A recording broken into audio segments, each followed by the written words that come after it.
Hello there everyone, how you doing today? I hope you're all well. Today we're going into r/prorevenge, where I only have two stories for you today cuz I'm pretty tired and I need some rest. So I just got two for you today. If you enjoy, like and subscribe, leave a comment down below, and without further ado, let's get started. Don't antagonize your lawyer while you're selling your company. Title is a bit dramatic. The revenge is tame compared to what I have read as a lurker so far. But it is the most satisfactory thing I have done so far, given that this happened outside the US, where, at best, labor laws are guidelines. I have left out several details. My apologies for formatting, wording, if it's unfamiliar to where you are from. I was in-house lawyer at a multinational company that sold software. I specifically joined this relatively lesser-known company to learn more about compliance. The company was listed on the stock exchange, meaning more compliance work. I highlighted this specifically as one of the reasons for my seeking out a change. I discovered it was filled with senior citizens when I joined. Basically a company full of old-timers who are there purely because they're close to the company's owners. As part of the onboarding experience, I had to sit through sermons on how they changed the industry and how they know everything. This meant I had three different bosses. One senior guy who was the fixer. No one really knew what he did, but he got a cabin to himself. Another guy was an ex-senior manager guy who got a gig from the owner to negotiate tech contracts. I highlight this because ex-senior management guy asked me, "What's a EULA?"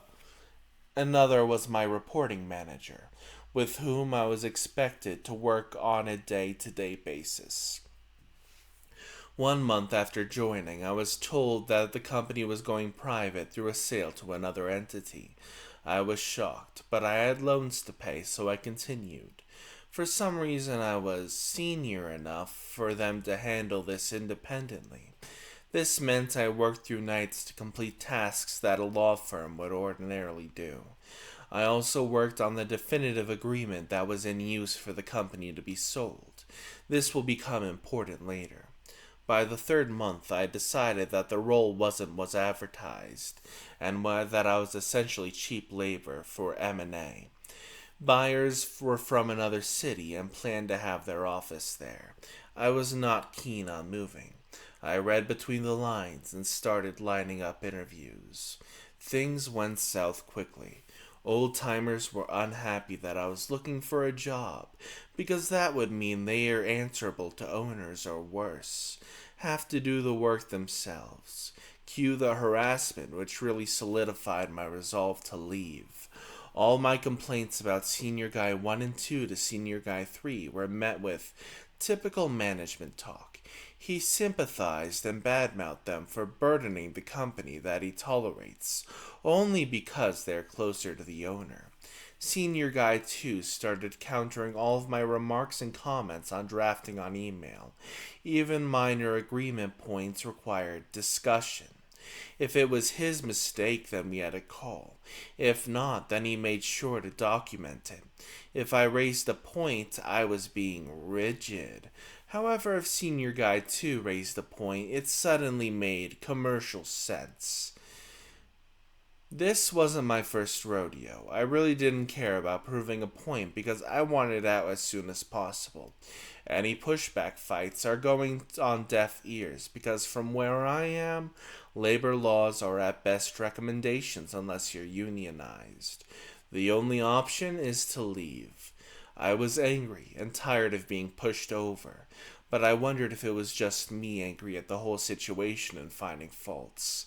I had an opportunity to test my theory.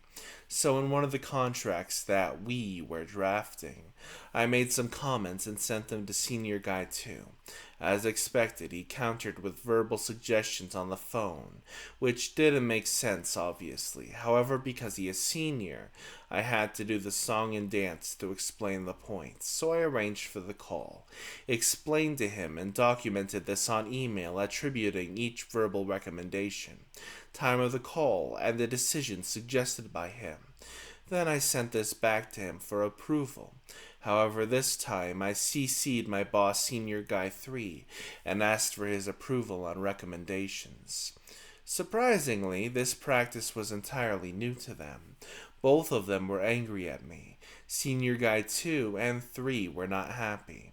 Senior Guy 2 is being questioned for the first time on email, and Senior Guy 3 couldn't ignore my email as the head of my department.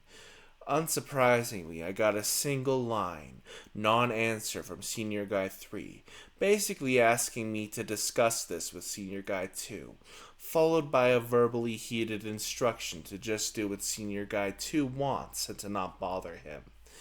Now, I was sure that this wasn't going to work for me in the short term or the long term, so I resigned and gave my notice period of 1 month since I was on probation. Senior Guy 3 was angry because he thought the notice period was 3 months, and the sale of the company was expected to close in 1 to 2 months. Cue the 1 month harassment that typically follows in any toxic work environment after you resign. On the last working day, I walked up to Senior Guy 3's cabin and did the obligatory thank you communication. He basically told me that I'm picking a huge fight, and he will see to it that I never get employed in the industry again. He also told me that he's not going to pay me full and final settlement of dues and a relieving letter. A huge deal in India to get your next job. Employers hold off on these as blackmail for troublesome employees. His tone implied that there is very little I could do because they were all senior guys, and they had been there, done that. I wasn't the first disgruntled employee for him. I said my goodbyes, and I got IT to confirm that I have returned the company assets, and CC'd my personal email. However, I was angry as well at the whole ordeal, and I had made up my mind to not show this on my CV, and the revenge starts here. I called it my 1-2 shot. Shot 1. Once I left, I spoke with my friend and decided to serve a legal notice detailing the ordeal and treatment meted out to me. Ordinarily, the legal notice barely makes a difference, as management is usually thick-skinned about it. However, the legal notice was also sent to the owners, not just the company. This wasn't really required, but I did it anyway. Turns out many directors were angry at Senior Guy 1, 2, and 3, but were quiet and just waiting to sell the company out. My act of involving the owners meant the entire board, including outside directors, mandatory for listed entities. This turned into a festival of explanations by all three in front of the owners. From what I hear, they all had to personally take leave to meet the owners as shareholders and explain themselves as naughty kids. Needless to say, everyone in the company was talking about it. I waited for 1 month to see if the notice had any effect aside from them being chided like kids. Expectedly, I got no response, but I knew from the grapevine that they now had to spend on a law firm to reply to me because shareholders were aware of this information. I had made my point, but now I wanted more. I really didn't want to drag it because I was also looking for jobs and had loans to pay.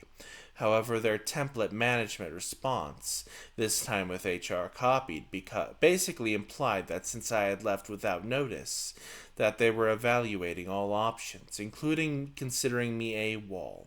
Senior Guy 2 basically threatened me that he will not pay me my dues or relieving letter, evidencing service, and implied that there is very little I can do about it. Petty that I am, I made plans to get both. And here's shot 2. Since I had access to the definitive agreement and remembered huge details about it, having worked with law firms through the agreement in detail, I was aware of who stays and goes. I had made sure to speak to those who were going to let go, Cue mass resignation and missed deadlines. I knew the specific approvals that would trigger because of the transaction, so I spoke to the authority who had approved this transaction as a disgruntled employee. The authority made their own inquiries. The owners got spooked. It was definitely not serious enough to scare them into thinking that the deal won't get approved, but the mere fact that a government authority was calling them meant that they now had to deal with the authority, which would have never happened if it wasn't for me. The result was, the buyer used this as a low-value bargaining chip, citing bad employee experience and resignation of several key members on key projects. I got my dues and relieving letter, evidencing service, within 48 hours of shot 2. The company got gossip for years on how the management was dumb enough to mess with a lawyer, including a sermon from owners on how not to piss off employees when they're trying to sell the company. Senior guy 1 and 2 were left red-faced, survived because of old ties. However, their contracts were not renewed. And the senior guy 3, who threatened me, became a consultant after the company was sold. I left behind a dead man's switch in the company workflow when I sensed I was about to be bullied into quitting. First of all, the story is a bit older, but I will keep stuff rather ambiguous at times, just for my own safety. I don't know how much my company can find out. I hope I can put it into words so everyone understands. Especially as English is not my first language. Also, there will be a TLDR at the bottom. Also, there are some Google translations in this, so please be merciful. I started working in logistics at a company that builds things. That was just as COVID was starting, actually. When I started, we were 5 people in the team, but one of the guys quit soon after. This is important because it was a very good insight into how my department operates when they don't need or want a certain someone around. They won't outright fire you since they have to pay you severance, but instead they'll bully you into quitting. I saw pretty much the whole package, excluding them from meetings and important events, putting them down in public, lecturing them, never noticing good work done, but always making sure everyone knows about work that is poorly done, drowning someone in work and then berating them when they inevitably can't keep up. It was outright childish at times. I didn't register it at the time, but it was a really valuable lesson for later. I was put in charge of managing our overseas suppliers, among other things. About half of our material came from overseas, most of them from China. While it seems like a big task for someone new, it wasn't done out of malice. Genuinely, everyone believed we were going to get a guy in China for the Chinese supplies. Then I'd be left for the handful of others. It seemed fair. But we never got the guy for China, and I was left with all overseas suppliers. Another important thing is just that the company had decided to change the workflow for overseas suppliers. This is because due to COVID, the price of shipping containers had exploded. To explain it as simply as possible, previously the suppliers were responsible for filling our containers and bringing them into the harbor. We were responsible for picking them up from the harbor and bringing them to us. However, due to demands and many other things, sometimes we just needed 2 or 3 pallets of parts, where a dozen or more could fit inside a container. So we were shipping a lot of air. The new workflow would have the suppliers bring the parts to an external warehouse, one in the US, one in China, and then we would load them into containers to get the containers as full as possible, and then bring them to the harbor and then into our plant. This way, we needed to rent far fewer containers. This complicated things because it erased the direct contact from us to the suppliers, and there was no official method we were going to keep in contact with the suppliers, tell them how many parts we need, how to package them, if there were any changes requested, and so on. During that time, I was left mostly alone to deal with it, and I set up a system with Excel. It was mostly manual, rather simple, but worked well. It worked so well that one of the suits even chatted with me about it for a bit since he wanted to make it standard in future projects. And also, this is very important, I was the only person who actually knew all overseas suppliers and their contracts. Some of you may be able to tell where this story is going already. So during that entire time, nobody had actually bothered to ask me to explain to them how my system worked, and where I kept track of all of the supplier contacts. All of the data was hidden on like slide 800 of some Excel file I had saved, in a folder titled Part Pictures, which was otherwise filled with pictures of parts. Now, moving forward, as COVID began dying down, the department, for whatever reason, decided they don't need me anymore. I have theories, but nothing's certain, so I'll just leave it at that. I pretty much saw precisely the same thing go down as I had seen with that one guy who had left shortly after I started.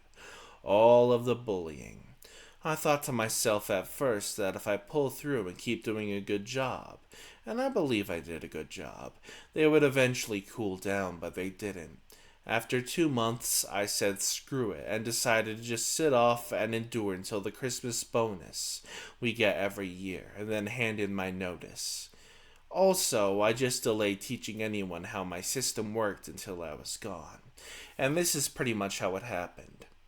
For my own future employment, I actually lucked out. One of the local suppliers I was managing had a really chill guy as managing director. I gave him a call, explained that I was about to be unemployed, and asked if they needed staff. He then called me into an interview. We talked about anime for an hour, which, while HR lady looked confused about what an Attack on Titan was, and he told me I can come in the moment I am done with my then current job. Back on topic, a month into working at my new job, I got a call from my old job, the department manager. To his credit, he was always a reasonable guy. He told me plain in words that they have no idea where to even start with the Chinese suppliers. He then offered me my old job back with a very respectable pay increase. I explained I already had a new job. 2 days later, I got another call where the same manager offered me many times my monthly salary, just to come in for 1 week and instruct my old team how my process functioned, introduce them to all the contacts, and so on. I told him I refused because of the way I had been treated by them when I worked there. He said he understood and wished me luck at my new job and hung up. The reason I'm writing this story now, this week I randomly got in touch with some of the people in the transport department from my old job. They mentioned that in the now 10 months since I left, the logistics department racked up an 8-figure losses due to wrong deliveries, over and under deliveries, outdated parts, some suppliers canceling their contracts, and new suppliers needing to be sourced, and so on. And all of the blame that fell on my old team. My new job is fine. It's not the best job, but I get to travel a lot and get nice bonuses for it.